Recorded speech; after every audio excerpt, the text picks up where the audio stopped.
आकाशवाणी दिल्ली प्रस्तुत करता है विशेष फोन इन कार्यक्रम रेडियो डॉक्टर।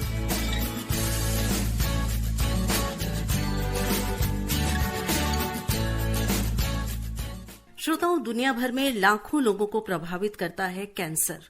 कैंसर एक जटिल और विनाशकारी बीमारी है जो किसी भी व्यक्ति को प्रभावित कर सकती है, चाहे उसकी उम्र, लिंग या पृष्ठभूमि कुछ भी हो।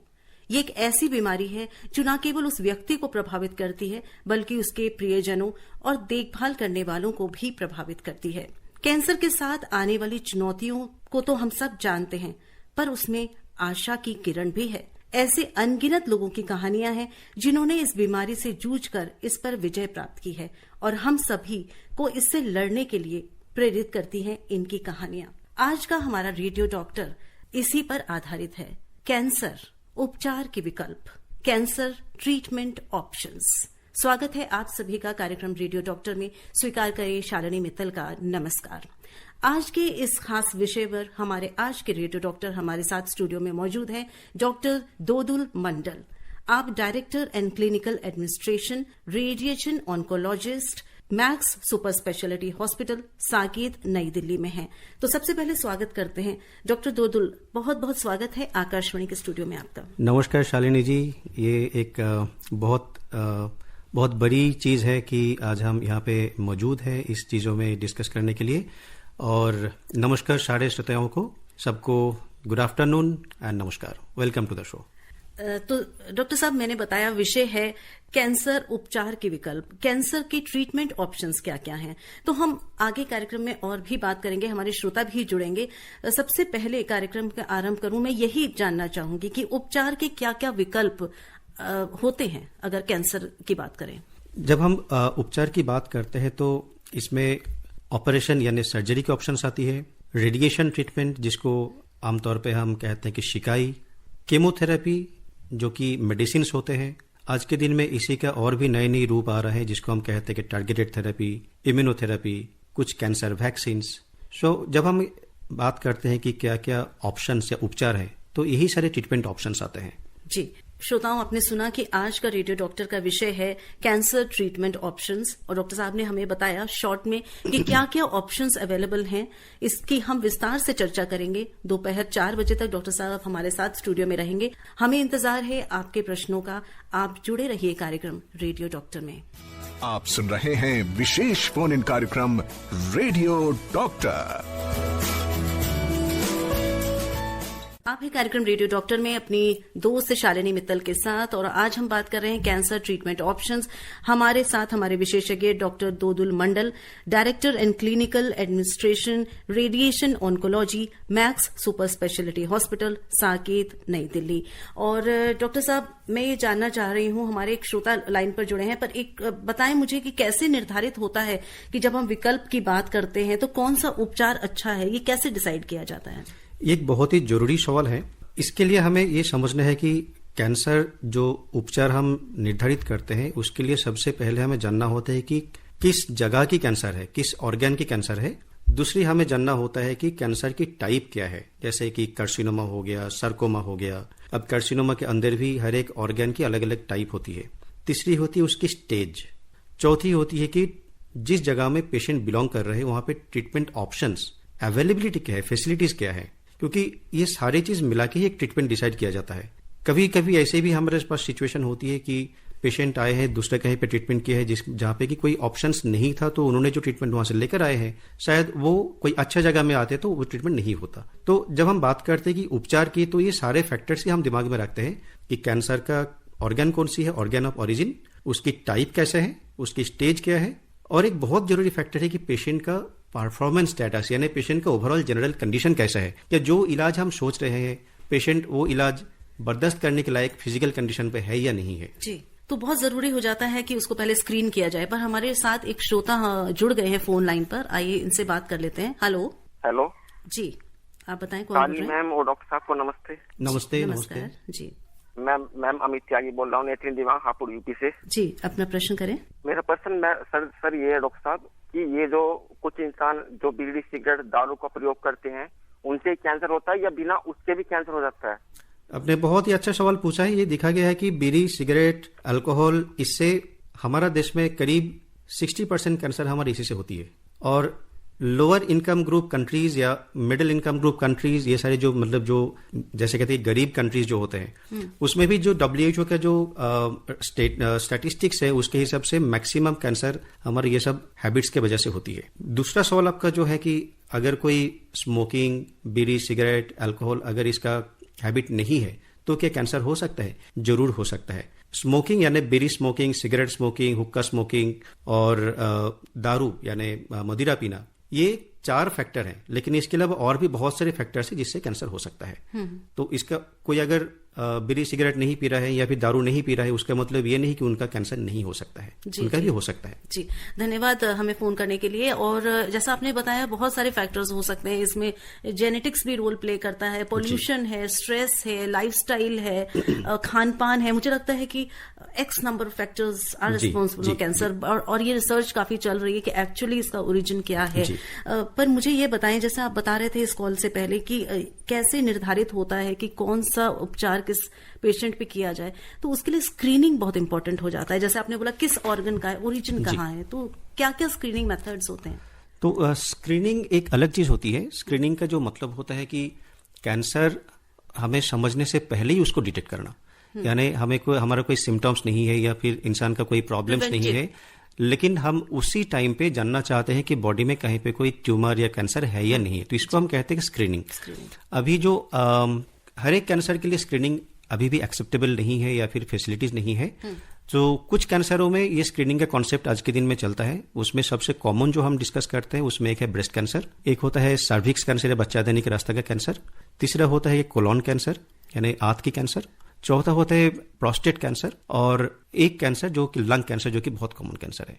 तो ये 4-5 कैंसर है जहां पे स्क्रीनिंग का कॉन्सेप्ट एक्सेप्टेड है, जहां पे स्क्रीनिंग का फैसिलिटीज अवेलेबल है, जहां पे स्क्रीनिंग करके अर्ली डिटेक्शन पॉसिबल है, और जहां पे अर्ली डिटेक्शन करके ट्रीटमेंट करने से एक्चुअली लॉन्ग टर्म में फायदा भी है। तो हमें ये सारी चीज दिमाग में रखना होता है बिफोर रिकमेंडिंग स्क्रीनिंग, कि सारे कैंसर की स्क्रीनिंग नहीं होती है लेकिन सिलेक्टेड कैंसर का स्क्रीनिंग हो सकता है। दूसरा है जो कैंसर हम स्क्रीन करना चाहते हैं, स्क्रीन करने के बाद उसका ट्रीटमेंट भी अवेलेबल होनी चाहिए।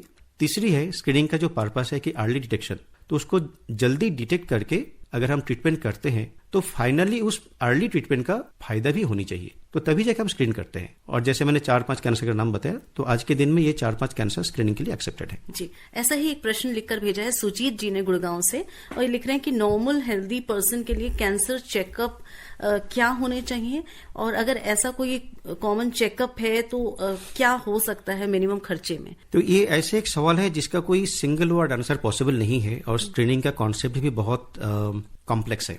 तो अगर हम ऐसे कोई स्ट्रेट आंसर दे देंगे तो उससे कंफ्यूजन ज्यादा हो सकता है आम इंसान पे। सो हम ये रिकमेंड करते हैं कि जो नॉर्मल हेल्दी एडल्ट्स हैं उनको अपना नजदीक में जो कैंसर फैसिलिटी है जहां पे स्पेशलिस्ट कैंसर डॉक्टर अवेलेबल है, उनके साथ मुलाकात करके, उनके साथ डिस्कस करके स्क्रीनिंग के बारे में डिसाइड करें। स्क्रीनिंग हम डिसाइड करते हैं कि इंसान का उम्र कितना है, उस उम्र में कौन कौन कैंसर हो सकता है। जैसे अगर हम एग्जाम्पल देते हैं, जैसे कि ब्रेस्ट कैंसर, ऐसे नहीं कि हम हर एक एज पे ब्रेस्ट कैंसर के लिए स्क्रीनिंग करवाते हैं, तो उसका रिकमेंडेशन है। अब ये रिकमेंडेशन स्ट्रेट फॉरवर्ड वे में देने से कंफ्यूजन ज्यादा होता है और उससे गलती भी ज्यादा होता है। सो हम जो रिकमेंड करते हैं कि कैंसर स्पेशलिस्ट से मिलना चाहिए या फिर प्रिवेंटिव ऑन्कोलॉजिस्ट से मिलना चाहिए, डिस्कस करनी चाहिए, रिस्क समझना चाहिए, फिर उसके बाद स्क्रीनिंग के बारे में डिसाइड करनी चाहिए। कॉस्ट डिपेंड करते हैं कि कौन सी कैंसर, कौन सी स्क्रीनिंग, उसके ऊपर कौन सी जगह या कौन सी सेंटर पे हो रहे हैं, वो वैरी कर सकता है। अगर कोई अच्छा गवर्नमेंट हॉस्पिटल से करवाते हैं तो नॉमिनल कॉस्ट में होता है,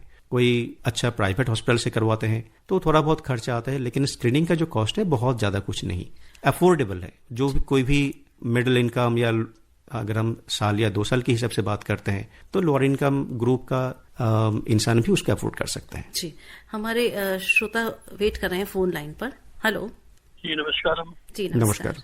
मैं पीपी गौतम बोल रहा हूँ जी, मेरठ से। जी, मुझे पूछना है, जो तंबाकू चबाने से जो कैंसर होते हैं उन जगह पर नुकसानदायक है, तो हमारी सरकार उन्हें भी रोक क्यों नहीं लगाती? तंबाकू से जो ओरल कैंसर होता है ये बहुत टिपिकल है हमारे इस सब कॉन्टिनेंट में, जैसे कि इंडिया, बांग्लादेश, पाकिस्तान, इसको जो हम सब कॉन्टिनेंट कहते हैं, क्योंकि ये कल्चर जो है जो कि माउथ के अंदर तंबाकू गुटखा खैनी को मिक्स करके एक साथ गाल के अंदर रखना, ये टिपिकली हमारे इसी जगह पे होते हैं और इसका एक नाम भी है जिसको हम कहते हैं कि इंडियन कैंसर, क्योंकि ये दुनिया में और बहुत ज़्यादा कंट्री में एक हैबिट नहीं है, तो वहाँ पे इतना कॉमनली नहीं होता है। ये टिपिकली आप देखेंगे जो हमारा जबड़ा का हड्डी होती है जिसको हम गाम कहते हैं, गाम के चारों तरफ होती है, गाल और गाम के बीच वाला जो जगह है मोस्ट कॉमनली उसी जगह पे होता है। अगर कोई रेगुलर हेल्थ चेकअप करवाते हैं तो जरूर ये अर्ली स्टेज पे पकड़ में आ सकता है। लेकिन इस तरह का कैंसर में एक और प्रॉब्लम होता है, जैसे कि तंबाकू का जो इफेक्ट होता है वो पूरा के पूरा माउथ पे होता है, सिर्फ उस जगह पे नहीं कि जहां पे वो रखते हैं। तो ऐसे केस में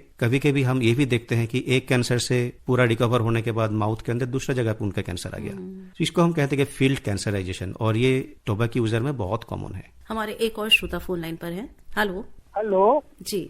शालिनी मित्तल जी को रघुविंदर सिंह चट्टा का नमस्कार। जी चट्टा जी, प्रश्न करें।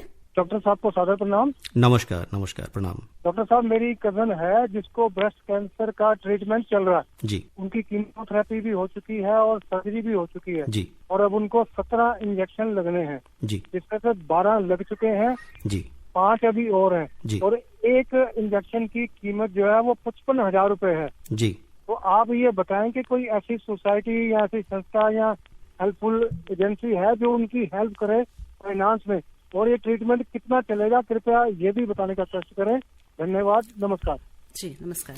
एक तो सबसे पहले मैं ये कहना चाहूंगा कि सिर्फ 2-3 शब्द के ऊपर हम कभी भी ऐसे डिसीजन बता नहीं सकते हैं, बट आपका जो आपने मुझे इन्फॉर्मेशन शेयर किया उससे जो मुझे समझ में आया है कि जो अभी आपका 17 इंजेक्शन चल रहा है वो एक तरीका का टारगेटेड थेरेपी कहते हैं हम उसको, जिसका नाम होती है ट्रास्टुजुमैब। ये थोड़ी सी महंगी दवाई में आती है, लेकिन आजकल इसका कुछ इंडिया में भी इसका जेनेरिक वर्जन में अवेलेबल है जो कि थोड़ा कम खर्चे में अवेलेबल हो सकता है।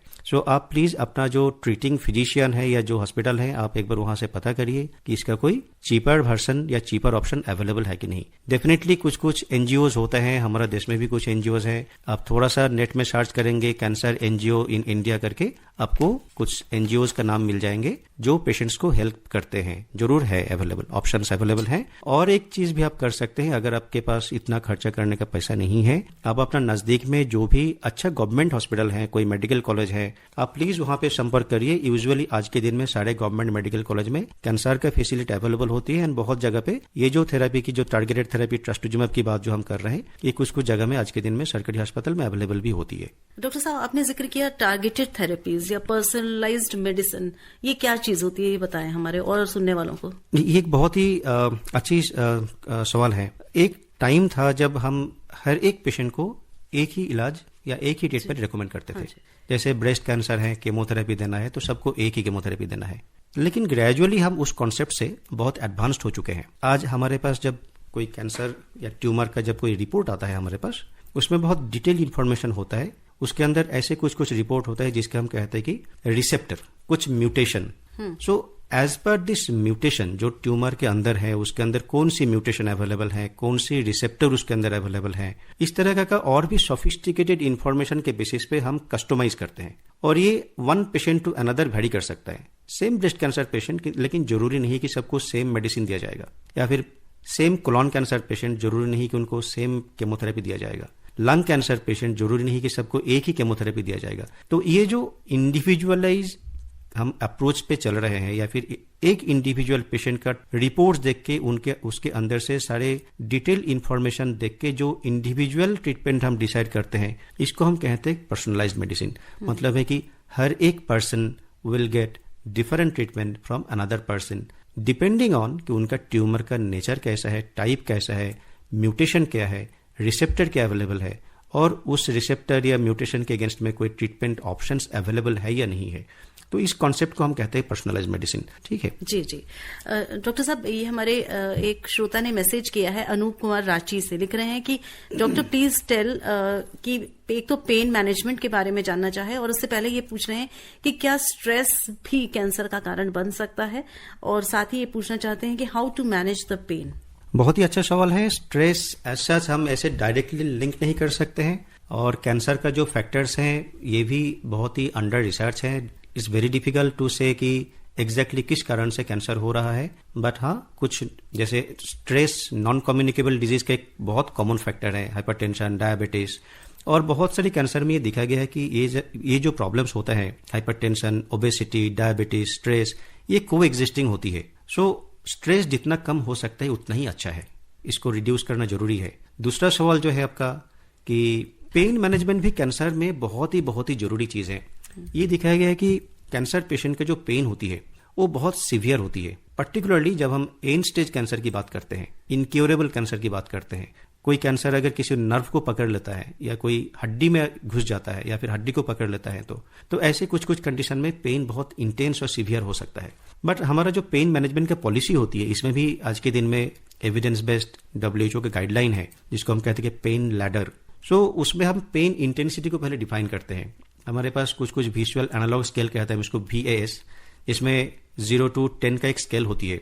उसमें हम पेशेंट को दिखाते हैं कि किसी का चेहरा जैसे बिल्कुल स्माइलिंग फेस है और एकदम रेड क्राइंग फेस है, तो हम पेशेंट से पूछते हैं कि आपका पेन का इंटेंसिटी किस जगह में है बिटवीन 0 to 10, और डिपेंडिंग ऑन कि उनका पेन का इंटेंसिटी कितना है फिर हम डिसाइड करते हैं कौन सी मेडिसिन इनको देना चाहिए। अच्छा। अगर हम सीवियर कैंसर पेन की बात करते हैं जो कि यूजुअली 9-10 की तरफ जाता है, बिल्कुल पेशेंट टॉलरेट नहीं कर रहे, पेन की वजह से पेशेंट का नींद नहीं हो रही है, सो उसमें हमें कभी कभी हम मॉर्फिन या ओपियोइड मेडिसिन सजेस्ट करते हैं। जी जी, आपने जरूर मॉर्फिन के बारे में, ओपियोइड के बारे में सुना होगा। यही मैं कहना चाह रही थी कि जनरली जब हम पैलिएटिव मेडिसिन की बात करते हैं तो उसमें मैंने सुना है कि इस तरह की मेडिसिन दी जाती है। तो पैलिएटिव मेडिसिन में पेन कंट्रोल एक कॉन्सेप्ट, एक पार्ट होता है, बट पैलिएटिव केयर की जो ओवरऑल कॉन्सेप्ट है वो एक होलिस्टिक कॉन्सेप्ट है। उसमें पेन छोड़ के और भी चीजों में हम ध्यान देते हैं, जैसे हाइजीन, कोई अगर अल्सर है तो उसका टेक केयर करना, कहीं पे ब्लीडिंग हो रही है तो उसका टेक केयर करना, किसी का ऑब्स्ट्रक्शन हो गया उसका टेक केयर करना, उसके साथ साथ पेशेंट का जो साइकोलॉजिकल कंपोनेंट है, मेंटल सफरिंग, उसको टेक केयर करना, फैमिली का जो सफरिंग है उसको टेक केयर करना, और उसके साथ साथ उसका जो फाइनेंशियल बर्निंग है, एक बर्डन होती है कैंसर ट्रीटमेंट, उसको भी टेक केयर करना। ये एक होलिस्टिक कॉन्सेप्ट है जो कि ग्रेजुअली डेवलपिंग है। इंडिया में भी बहुत सारी सेंटर्स, बहुत सारी government and private both centres है जहां पे आज के दिन में पैलिएटिव केयर यूनिट एस्टेब्लिश्ड है, वेल रनिंग है, और पेशेंट्स उससे बेनिफिटेड भी होती है। जी, तो आप सुन रहे हैं कार्यक्रम रेडियो डॉक्टर, और आज का हमारा विषय है कैंसर ट्रीटमेंट ऑप्शंस। और आप हमें फोन कर सकते हैं, मैसेज कर सकते हैं, अपनी समस्या को हमसे पूछ सकते हैं, डॉक्टर साहब जवाब देंगे। और इसी तरह से कार्यक्रम से जुड़े रहिए, सुनते रहिए रेडियो डॉक्टर अपनी दोस्त शालिनी मित्तल के साथ। आप सुन रहे हैं विशेष फोन इन कार्यक्रम रेडियो डॉक्टर। आप हैं कार्यक्रम रेडियो डॉक्टर में अपनी दोस्त शालिनी मित्तल के साथ, और हमारे साथ आज कैंसर स्पेशलिस्ट हैं डॉक्टर दोदुल मंडल।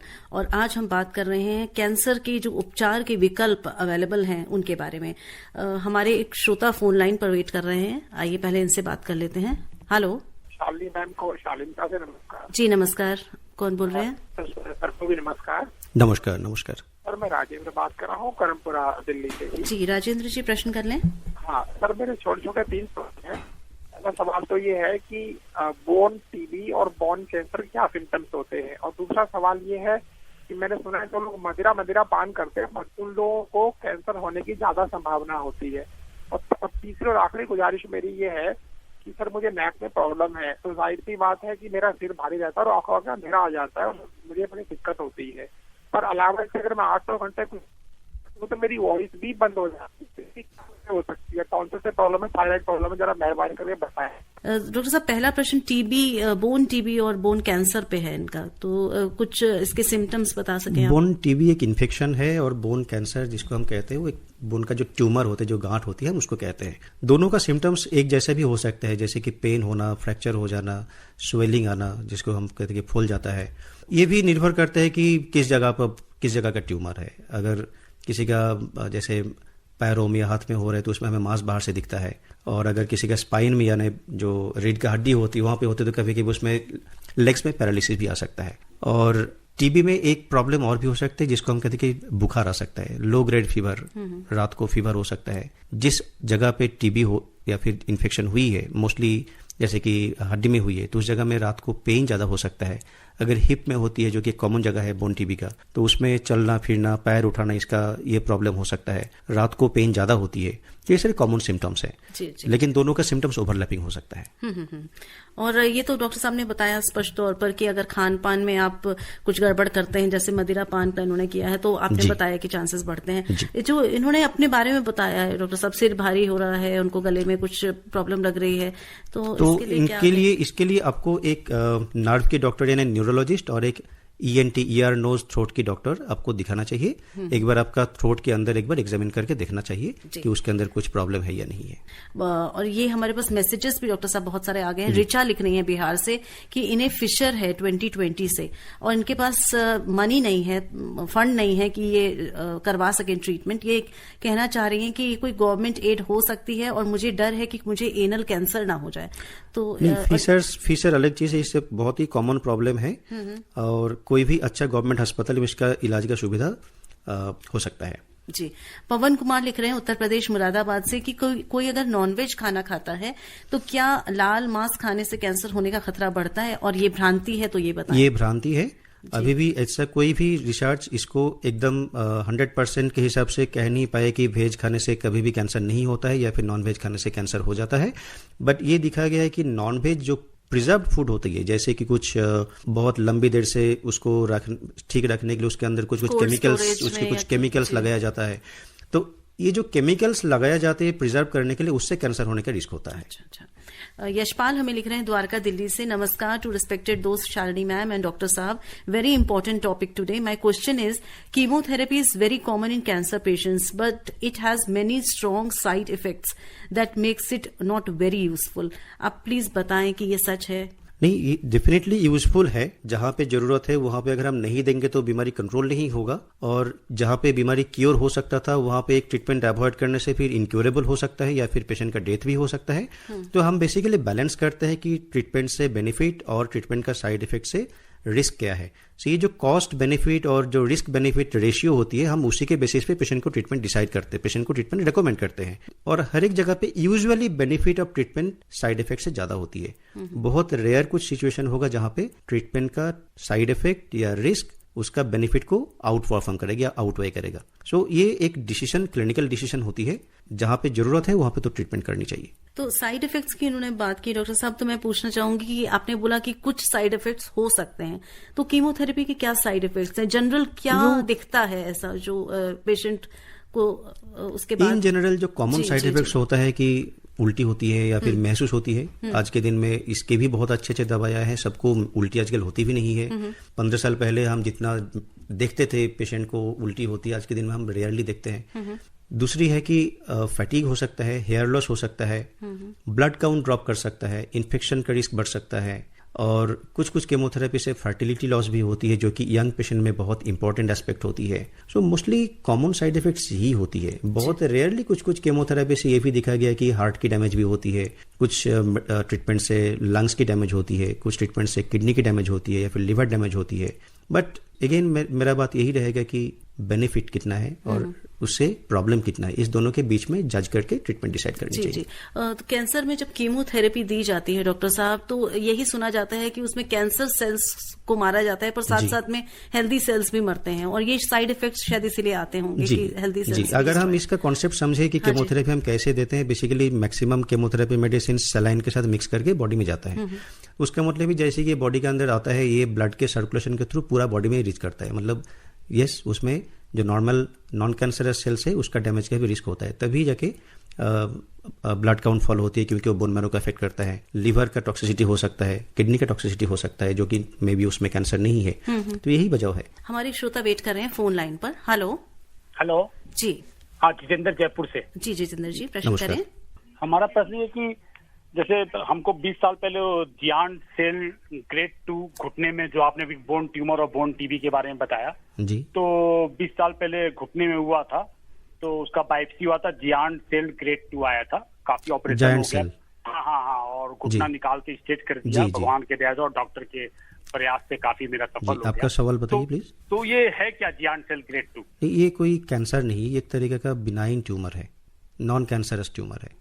जी, बहुत बहुत धन्यवाद प्रश्न करने के लिए। डॉक्टर साहब, मनोहर लाल गांधी, चाणक्य चौक, गाजियाबाद से हमें एक मैसेज कर रहे हैं। हमारे देश में कैंसर का उपचार अब कितना सुलभ है और कितना कठिन है। कैंसर का पता चलते ही लोग घबरा जाते हैं, उम्मीद खो बैठते हैं, इलाज करवाते कतराते हैं, और ये कहाँ तक सही है? और किसी के पास पैसा नहीं है तो वो अपना इलाज कम खर्चे में किस तरह से कैसे करवा सकता है? नमस्कार शालिनी मित्तल जी और डॉक्टर साहब, very very nice radio doctor. तो बहुत बहुत धन्यवाद मनोहर लाल जी हमारे कार्यक्रम को पसंद करने के लिए। डॉक्टर साहब, घबरा जाते हैं, उम्मीद खो देते हैं, इस तरह के शब्द इन्होंने इस्तेमाल किए हैं। तो मैं अपनी तरफ से कहना चाहूंगी कि हमारा कार्यक्रम का ये उद्देश्य है मनोहर लाल गांधी जी कि हम आपको ये बताएं कि घबराना नहीं है, हमें इसके बारे में जानना है, सतर्क होना है, पहचानना है, और जैसे डॉक्टर साहब ने कहा कि जितनी जल्दी इसको पता लगाया जा सकता है उतनी जल्दी इसको क्योर किया जा सकता है। डॉक्टर साहब क्या कहेंगे? शालिनी जी, मैं तो सबसे पहले आपको जो शुरू में गाना चलाया था मैं उसके बारे में याद दिला दूंगा कि ये जो गाना है आज का प्रोग्राम को बहुत अच्छे से इसको समराइज करता है कि ये नई नई जंग है, और इस जंग में अगर हम सब साथ है, संग है, तो आप इस जंग में जीत भी हो सकता है। और जीतना है हमें। ये जो घबरा जाते हैं, उम्मीद खो जाता है, आप डिस्कस करिए, आप अपना डॉक्टर से शेयर करिए। जो कैंसर डॉक्टर्स होते हैं, लगभग सारे कैंसर डॉक्टर्स बहुत केयरिंग होते हैं, क्योंकि ये एक ऐसी बीमारी है जहां पे सिर्फ पेशेंट नहीं, पेशेंट का फैमिली, सब लोग एक साथ पीड़ित हो जाते हैं, और ये शब्द सुनते ही सब पहले अपना कॉन्फिडेंस टूट जाता है। तो हमें सबसे पहले तो उस कॉन्फिडेंस को वापस लाना होता है, उनको प्रॉब्लम को समझना होता है। कॉस्ट एक बहुत बड़ी फैक्टर है, लेकिन बहुत सारे हॉस्पिटल्स हैं, सरकारी अस्पताल हैं जहां पे आज के दिन में ट्रीटमेंट अवेलेबल है और अच्छा क्वालिटी के साथ भी अवेलेबल है। जरूरी है कि ये बात समझना कि जो नई नई ट्रीटमेंट्स आ रहे हैं, जैसे हम टारगेटेड थेरेपी की बात कर रहे हैं, हम इम्यूनोथेरेपी के बारे में भी बात करेंगे, ये जो नया ट्रीटमेंट्स आ रहा है इसमें कुछ कुछ ट्रीटमेंट डेफिनेटली महंगी हैं जो कि सब लोग शायद अफोर्ड नहीं कर पाएंगे।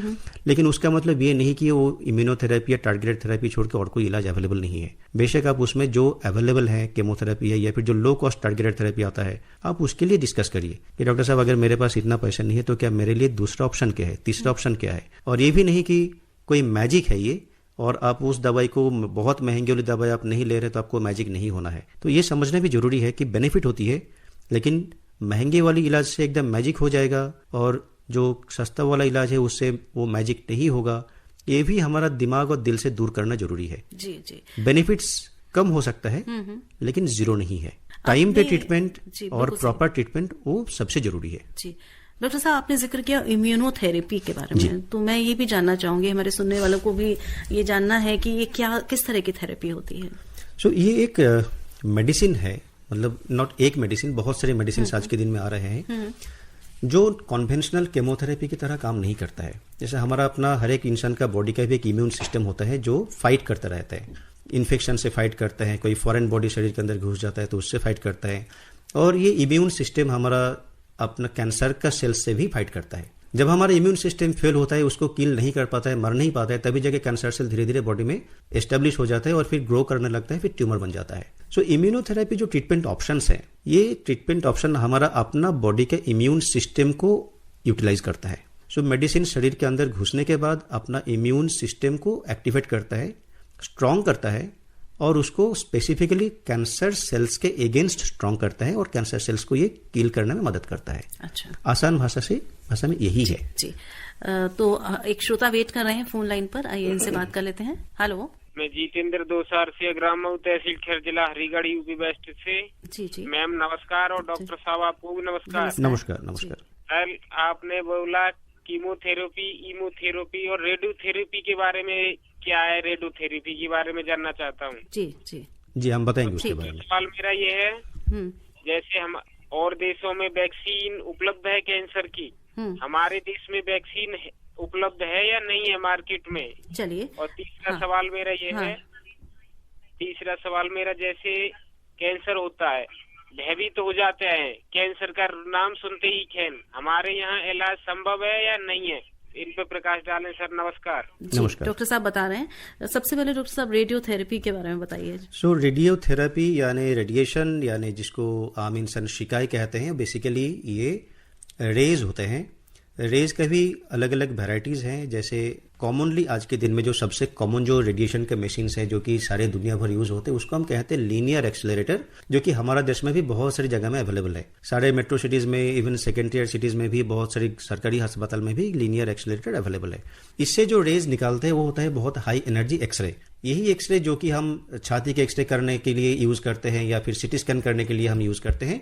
लेकिन जब हम कैंसर ट्रीटमेंट के लिए ये रेज यूज करते हैं तो उसके लिए अलग से मशीन होती है, जिस मशीन से बहुत हाई एनर्जी एक्सरे निकलता है, लेकिन इसका नेचर होती है वही रेज एक्सरे। दूसरा जो आज के दिन में लगभग सारे डेवलप्ड कंट्री से जो खत्म हो चुकी है उसका है कोबाल्ट, जहां से गामा रेज निकलता है। लेकिन हम आज के दिन में गामा रेज या जो कोबाल्ट मशीन जो है इससे बहुत दूर और बहुत एडवांस्ड हो चुके हैं।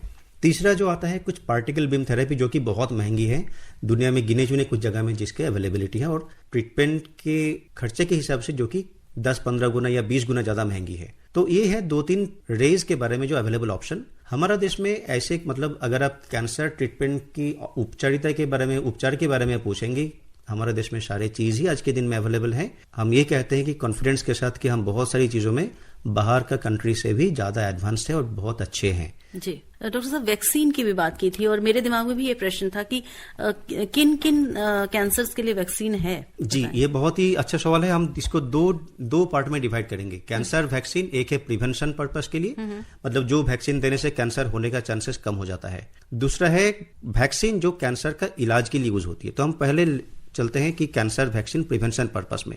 इसमें सबसे कॉमन जो है वो है सर्विक्स कैंसर की वैक्सीन, जिसके बारे में हम बताना चाहेंगे। हाँ जी। जो बच्चादानी का रास्ता का जो कैंसर होता है, सर्वाइकल कैंसर जो औरत में होती है, और ये बहुत ही कॉमन कैंसर है लो इनकम कंट्रीज में। इसका वैक्सीन जो अवेलेबल होता है, इसमें जो रीजन होता है इसका एक वायरस इन्फेक्शन होता है जिसको हम कहते हैं ह्यूमन पेपिलोमा वायरस, और इसके अगेंस्ट में आज के दिन में वैक्सीन अवेलेबल है जो कि 9 साल के ऊपर कोई भी बच्ची को दिया जाता है, दे सकते हैं। कोई भी गर्ल चाइल्ड 9 से 26 साल तक इसको देने से फायदा है। 26 साल के से ज्यादा जो हैं उनको भी दे सकते हैं, बट शायद उस टाइम पे और फायदा इतना ज्यादा नहीं रह सकते हैं। सो फायदा उस टाइम पे कम हो जाता है। रिकमेंडेशन जो है 9 से 26 साल तक 2 से 3 डोज लगता है कि किस उम्र में दिया जा रहा है उसके ऊपर। 15 साल से नीचे 2 डोज दिया जाता है, 15 से 26 साल में 3 डोज दिया जाता है। और ये वैक्सीन हमारे देश में भी अवेलेबल है। 3 प्रकार का वैक्सीन अवेलेबल है, बाइवेलेंट, क्वाड्रिवेलेंट और नैनोवेलेंट, मतलब जिसमें 9 डिफरेंट टाइप्स ऑफ वायरस को प्रिवेंट करते हैं। खर्चा के हिसाब से जो नैनोवेलेंट जो 9 वायरस वाली जो है वो सबसे ज्यादा महंगी आती है, बाइवेलेंट और क्वाड्रिवेलेंट सस्ते में आते हैं। दूसरा वैक्सीन जो मैं आपको बताना चाहूंगा वो है हेपेटाइटिस का वैक्सीन। ये दिखा गया कि जो लिवर का कैंसर होता है, कुछ कंट्रीज में हेपेटाइटिस बी और हेपेटाइटिस सी इन्फेक्शन बहुत कॉमन है। वहां पे हेपेटाइटिस बी और सी इन्फेक्शन से लिवर के कैंसर का रिस्क बढ़ जाता है। हेपेटाइटिस बी वायरस के अगेंस्ट में आपके वैक्सीन आज के दिन में अवेलेबल है, हेपेटाइटिस बी वैक्सीन। तो ये वैक्सीन देने से हेपेटाइटिस बी से लिवर कैंसर का रिस्क कम हो जाता है। तो ये 2 वैक्सीन हो गया जो प्रिवेंटिव पर्पस में। इसके बाद हम बताएंगे आपको वैक्सीन जो कैंसर इलाज में यूज होती है, उसमें एक वैक्सीन का जो नाम है वो है BCG, जो यूरिनरी ब्लैडर यानी पेशाब का थैली के कैंसर में, एकदम अर्ली स्टेज ब्लैडर के कैंसर में यूज होती है। दूसरा होता है एक सिपिल्यूसेल टी नाम एक वैक्सीन आता है जो एडवांस प्रोस्टेट कैंसर में भी यूज हो सकता है। और एक मेलानोमा का वैक्सीन भी आता है टीवेक नाम पे, जो बहुत ज्यादा कॉमनली यूज नहीं होती है पर अवेलेबल है।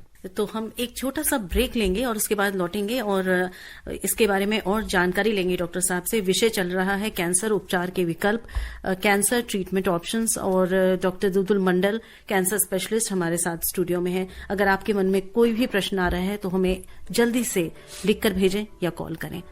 आप सुन रहे हैं विशेष फोन इन कार्यक्रम रेडियो डॉक्टर। आप सुन रहे हैं कार्यक्रम रेडियो डॉक्टर और हम बात कर रहे हैं कैंसर के उपचार के विकल्पों के बारे में। हमारे एक श्रोता वेट कर रहे हैं फोन लाइन पर, पहले इनसे बात कर लेते हैं। हेलो, नमस्कार मैडम जी। नमस्कार डॉक्टर साहब को भी नमस्कार। नमस्कार। तो सर मेरा ये क्वेश्चन है कि जैसे कैंसर का जो ब्लड टेस्ट से भी कुछ पता लग जाता है, ये मानो ट्यूमर वगैरह कई बार ये अंदर ही कुछ हो रहा हो और वेट लॉस हो रहा है मेरा बहुत, पर डॉक्टर को दिखाओ तो वो टेस्ट सारे आते हैं ठीक, होमोग्लोबिन वगैरह यार, तो ब्लड टेस्ट से कुछ ऐसा पता लग सकता है? ये क्वेश्चन। आप कौन बोल रहे हैं बताएंगे? सतीश कुमार लोधी रोड। जी जी सतीश जी, डॉक्टर साहब बता। जी, कुछ कैंसर के बारे में हमें ब्लड टेस्ट से आइडिया लग सकता है, जैसे कि एक प्रोस्टेट कैंसर है जहां पे हम ब्लड से सीरम PSA नाम के टेस्ट करते हैं। एक कोलोन कैंसर है जहां पे हम सीरम CEA देखते हैं। पैंक्रियास कैंसर में CA-99 करके एक मार्कर टेस्ट करते हैं। कुछ जार्म सेल ट्यूमर में हम मार्कर्स करते हैं जैसे अल्फा फीटोप्रोटीन, बीटा HCG। एक लीवर कैंसर मार्कर आता है जिसको हम कहते हैं कि AFP। तो ऐसे कुछ कुछ मार्कर्स होते हैं जो ब्लड टेस्ट से पता चलता है, लेकिन ये टेस्ट हम रैंडमली सबको एडवाइज नहीं करते हैं। हम ये देखते हैं कि पेशेंट का एज कितना है, इस कैंसर का रिस्क कितना है, हो सकता है कि नहीं, फिर उसके बाद जाके हम डिसाइड करते हैं कि कौन सी टेस्ट करानी है। पर यहाँ ये सारे कैंसर ब्लड टेस्ट से हमें कुछ आइडिया लग सकता है। हमें हमारे एक श्रोता ने मैसेज किया है, गुड आफ्टरनून डॉक्टर साहब and respected madam, it is a fact that cancer cases are increasing day by day and what is the reason behind it?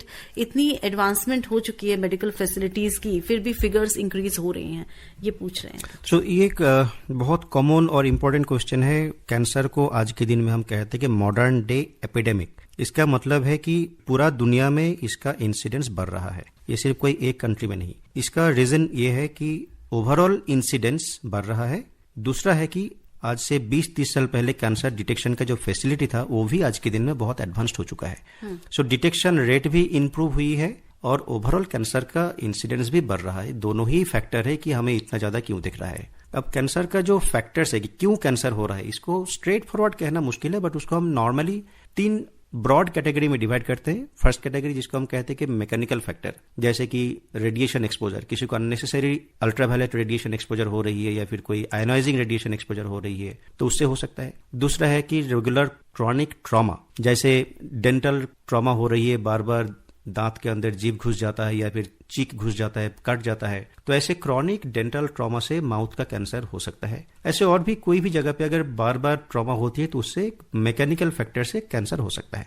दूसरा है केमिकल फैक्टर्स, जैसे अभी आप डिस्कस कर रहे थे टोबैको, अल्कोहल, कुछ और भी कार्सिनोजेनिक या कैंसर कॉजिंग एजेंट्स हैं जैसे अफ्लाटॉक्सिन, आर्सेनिक, या फिर एनवायरमेंट में या एयर में जो आज के दिन में जो पोल्यूशंस हो रही है, पेट्रोकेमिकल रिलेटेड जो पोल्यूशंस, तो ये सारी केमिकल फैक्टर्स है जिससे पेस्टिसाइड, जिससे कैंसर हो सकता है। और एक फैक्टर जिसको हम कहते हैं कि बायोलॉजिकल फैक्टर, जो कि अपना बॉडी के अंदर है, जैसे हार्मोनल फैक्टर, जैसे कि breast cancer, endometrium cancer, prostate cancer, ये सारी कैंसर जो है जो हमारा बॉडी का हार्मोन का लेवल से रिलेटेड होती है, या फिर क्रॉनिक हाई एक्सपोजर ऑफ इस हार्मोन बॉडी में होता है तो उससे रिलेटेड है। एक और इम्पोर्टेंट चीज जो है जो हम कहना चाहेंगे वह हेरिडिटरी, जो जीन रिलेटेड है। ये मिसनोमर है कि जेनेटिक कैंसर, हर एक कैंसर जीन से रिलेटेड है, जीन म्यूटेशन से रिलेटेड है, लेकिन हर एक कैंसर हेरिडिटरी नहीं है। ये 2 कॉन्सेप्ट समझना बहुत जरूरी है। जीन गड़बड़ हो जाता है, जीन खराब हो जाता है, म्यूटेशन हो जाता है, तभी जाके एक चीज ट्यूमर बन सकता है। नॉर्मली हमारा बॉडी गलत जीन को डिस्ट्रॉय कर देता है।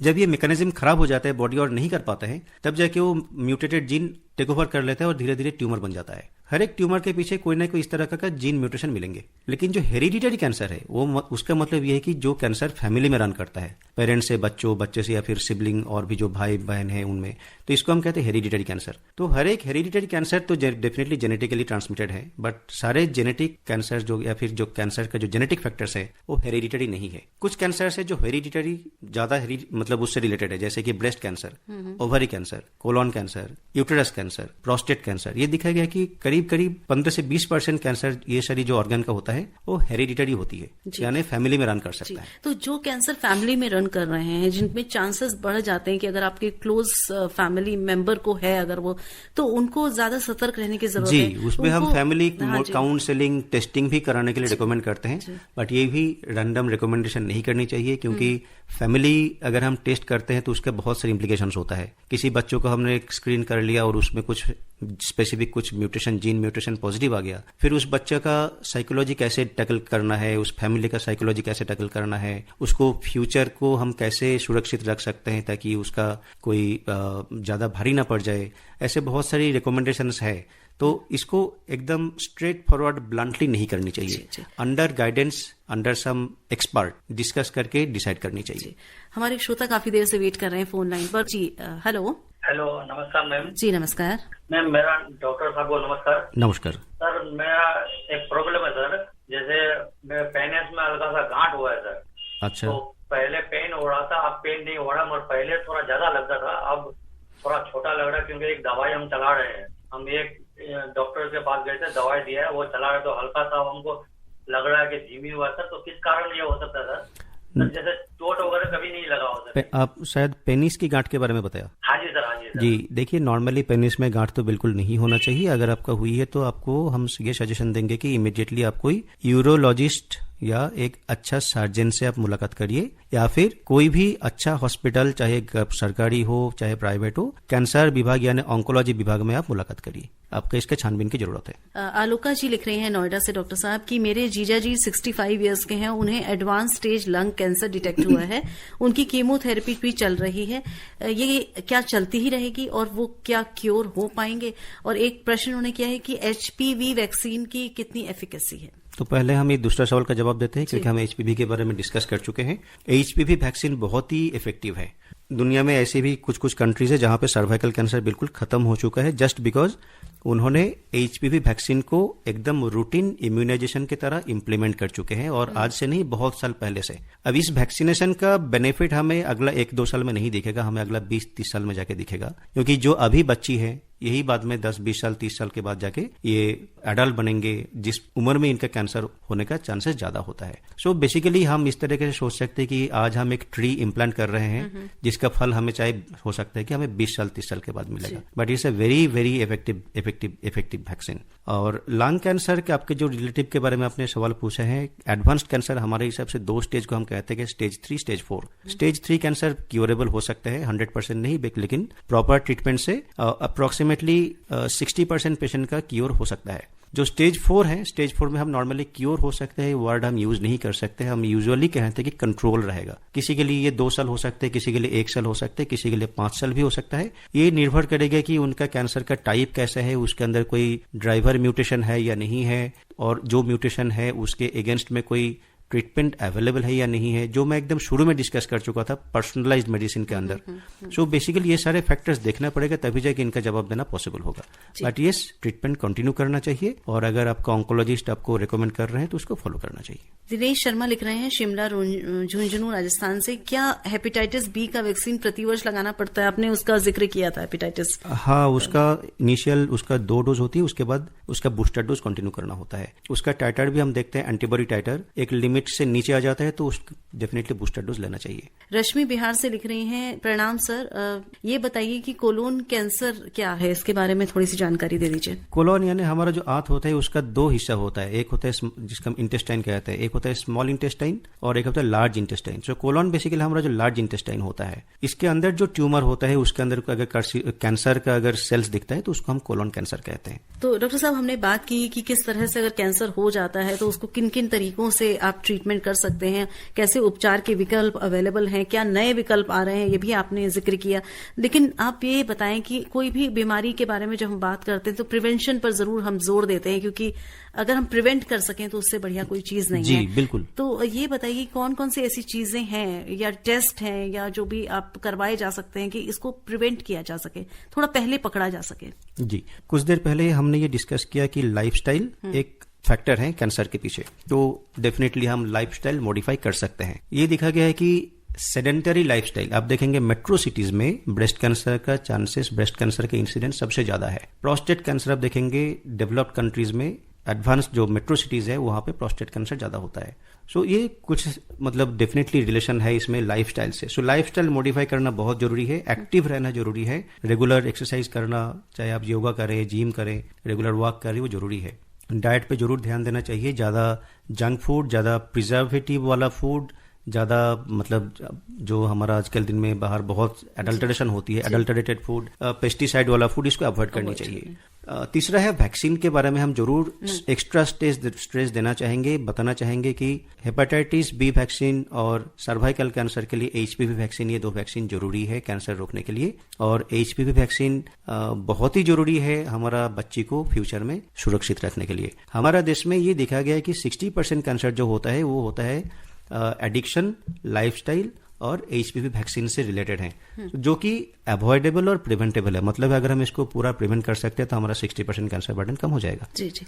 डॉक्टर साहब, चलने से पहले मैं एक बहुत शॉर्ट में चाहूंगी कि आप मैमोग्राफी के बारे में बताएं, क्योंकि आपने ब्रेस्ट कैंसर का बताया कि बहुत ज्यादा सिटीज में है। जी, तो ये किस तरह का टेस्ट होता है? ये एक स्पेशल एक्सरे होता है जहां पे बहुत ही लो डोज रेडिएशन से ब्रेस्ट का एक्सरे लिया जाता है। एक जो रिसेंट डेवलपमेंट हुई है इसके बारे में हम बताना चाहेंगे आप सभी को कि रिसेंटली यूएस यूनाइटेड स्टेट्स का जो प्रिवेंटिव मेडिसिन का जो टास्क फोर्स होता है, उनका जो रिकमेंडेशन आता है, उसके हिसाब से जो अभी रिसेंटली पब्लिश्ड हुई है 2024 में, हर एक औरत जो 40 साल के ऊपर है उनको हर 2 साल में ये मैमोग्राफी करना जरूरी है। लास्ट रिकमेंडेशन में भी उन्होंने ये बोला था कि 50 साल के ऊपर, लेकिन इस साल में उन्होंने बोला है कि 40, मतलब और जल्दी स्क्रीन करने से जल्दी डिटेक्ट हो सकता है, जो कि इमीडिएटली ट्रीटमेंट करने से बिल्कुल पूरी तरह से क्योर किया जा सकता है।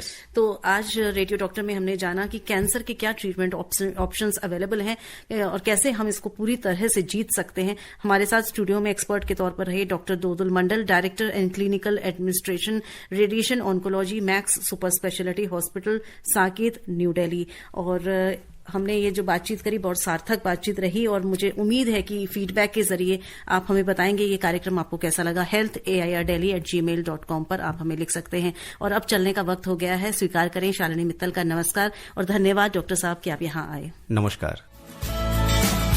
अभी आप आकाशवाणी दिल्ली से विशेष फोन इन कार्यक्रम रेडियो डॉक्टर सुन रहे थे। कार्यक्रम की प्रस्तुतकर्ता थी शालिनी मित्तल।